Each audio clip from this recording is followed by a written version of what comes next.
num país que tem alguns dos maiores falsários, contrabandistas, vigaristas, ácaros a nível mundial, como é que as pessoas ainda acreditam na veracidade do voto eletrónico? É só para rir, meus caros, é só para rir.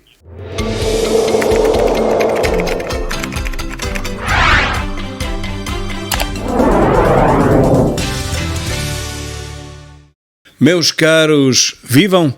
Vou debruçar-me rapidamente sobre aquilo que eu considero ser um dos maiores escândalos deste país e que tem passado incólume pelos pingos da chuva. Nenhuma comunicação socialista deu atenção até agora a este escândalo que eu reputo de monstruoso, que é o governo ter reservado 23,2 milhões de euros, 23,2 milhões, para a compra de 29 mil computadores para as eleições europeias de 2024.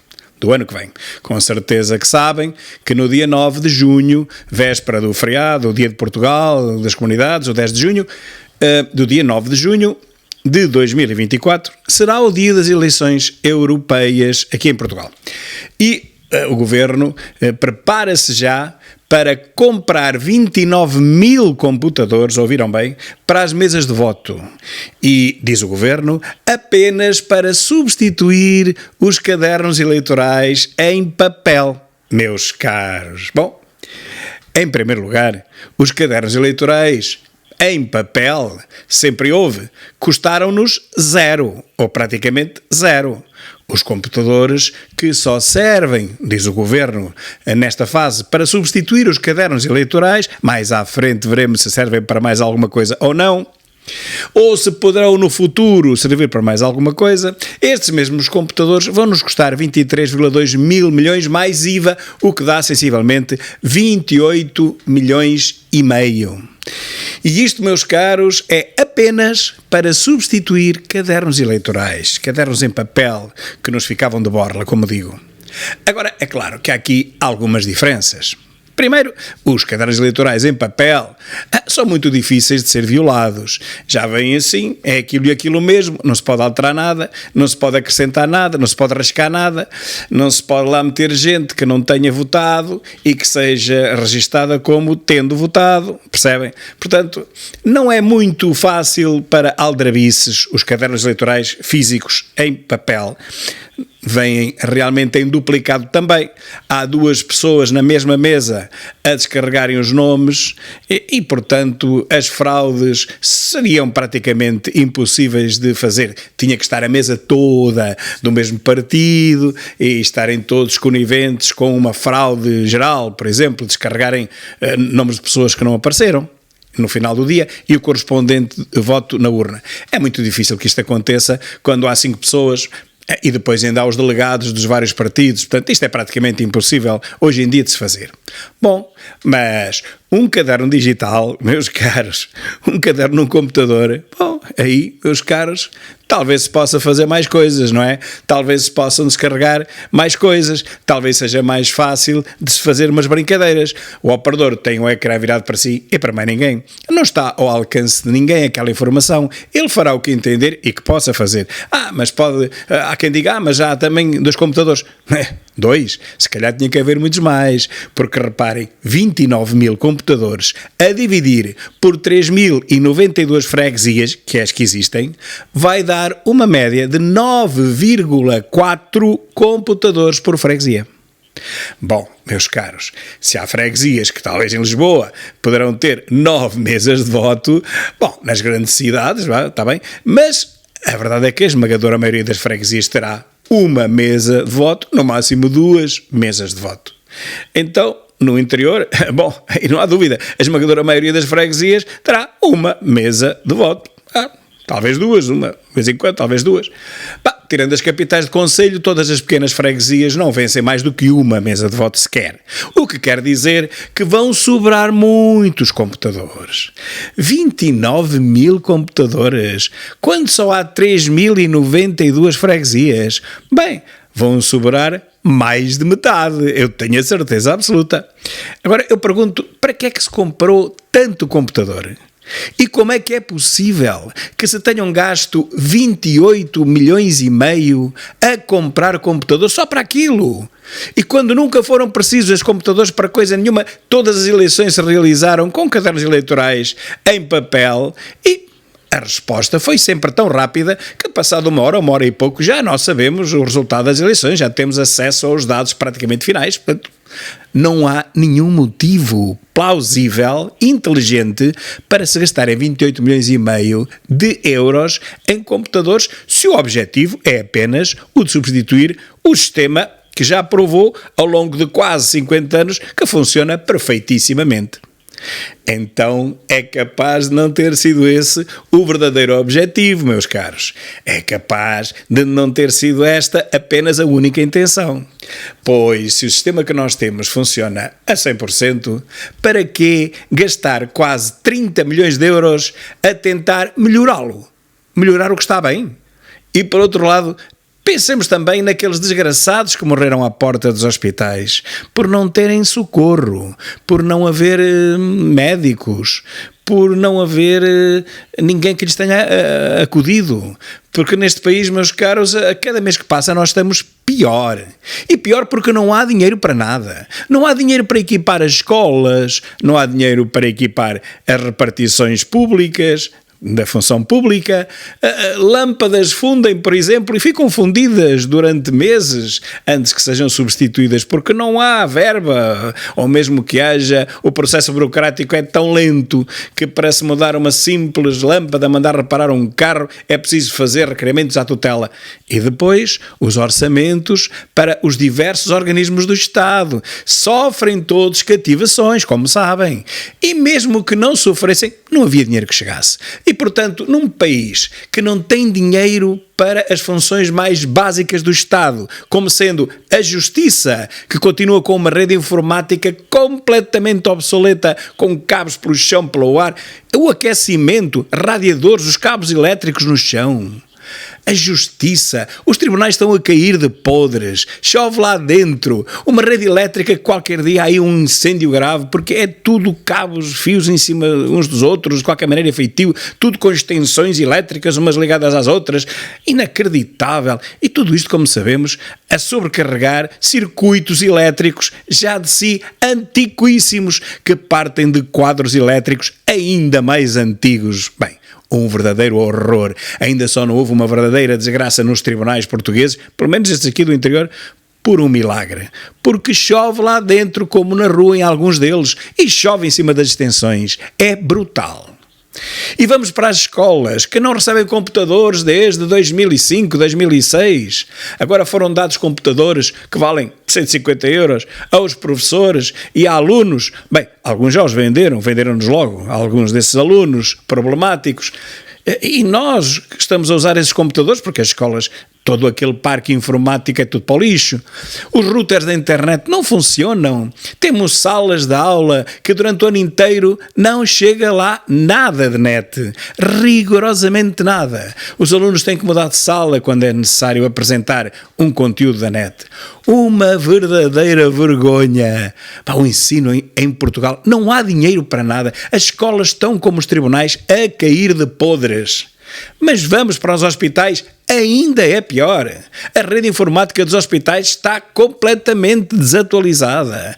Computadores antiquíssimos, redes que só funcionam de vez em quando. Os médicos demoram mais tempo a preencher dados nas plataformas do que a fazer a sua consulta ao doente que tem à sua frente.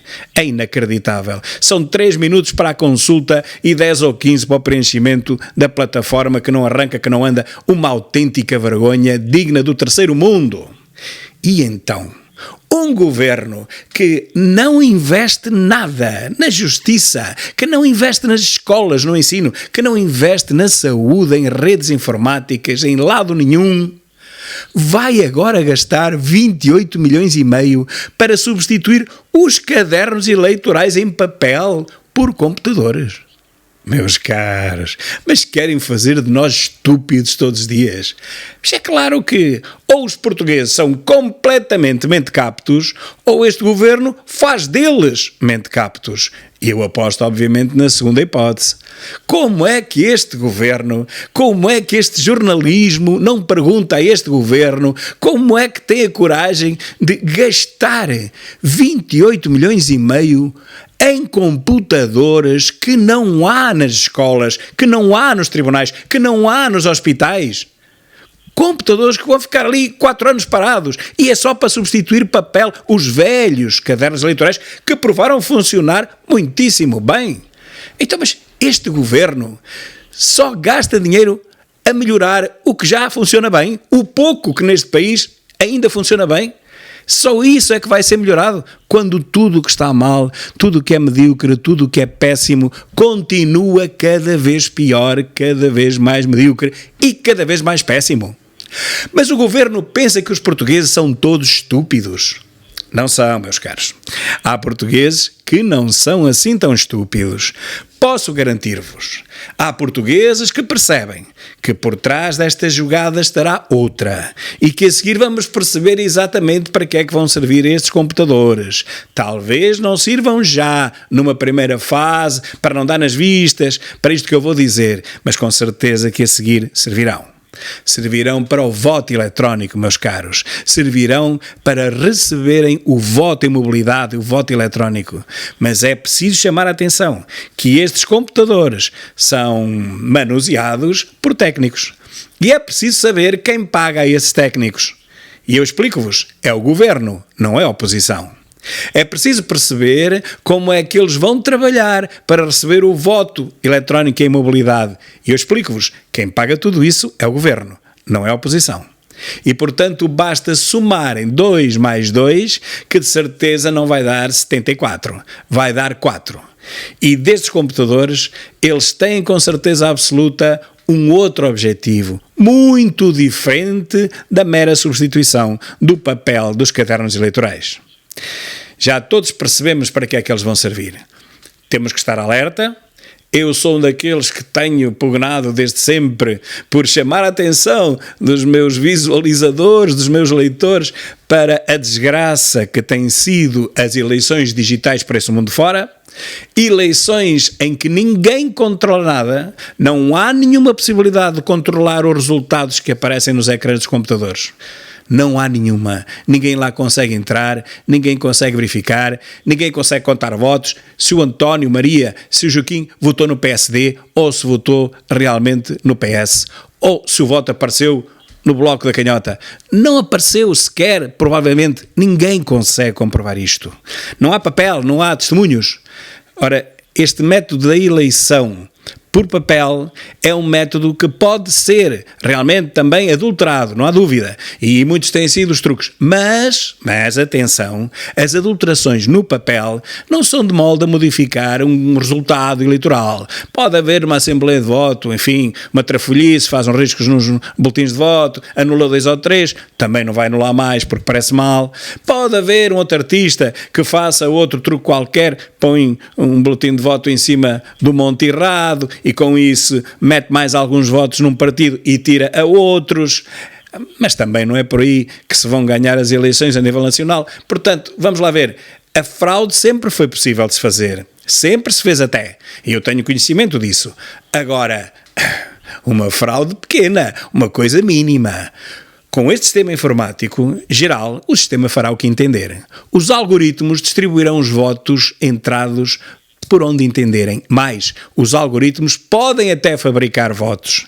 E se tiverem acesso, o algoritmo tiver acesso ao caderno eleitoral e ao mesmo tempo ao resultado eleitoral, meus caros, então olhem, não há nada mais fácil do que descarregar automaticamente pessoas que não votaram e transformá-las em votos num partido qualquer. E mais do que isso, em partidos que esses votantes que não votaram irão eleger. A fraude informática hoje em dia é a coisa mais simples do mundo para quem perceber um pouco do que eu estou a falar. Recordem Rui Pinto, esse ácaro que conseguiu entrar em todo lado, até no Ministério da Justiça. Até aí ele entrou. Então, Os próprios bancos que são assaltados de quando em vez por hackers externos, contas bancárias são esvaziadas. Na informática, a fraude é uma coisa que é impossível de anular. Todos os dias nós vemos esses exemplos, assaltos informáticos, aeroportos, a empresas, até às televisões. Todos os dias nós vemos isso. Como é que me vão dizer a mim que o voto eletrónico, que ninguém escrutina, é seguro? Só se eu fosse maluquinho. Toda a gente sabe que na informática não há nada que seja seguro. Para ser seguro, tinha o eleitor que marcar um código gigantesco com dezenas de caracteres para termos a certeza que aquele voto iria para aquele lugar, para aquele partido. Isso é impossível. Os eleitores não conseguem fazer isso numa mesa de voto. E ainda mais eleitores pouco letrados como são os nossos.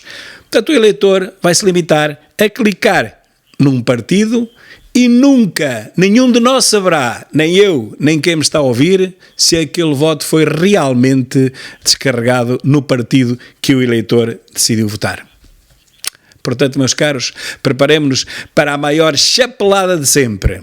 Uma chapelada eleitoral que ainda será maior do que aquela que se verificará eventualmente hoje em dia com o voto antecipado, que também fica guardado em urnas, ninguém sabe aonde, mas alguém sabe aonde. Nós é que não. Durante 15 dias, as urnas são guardadas.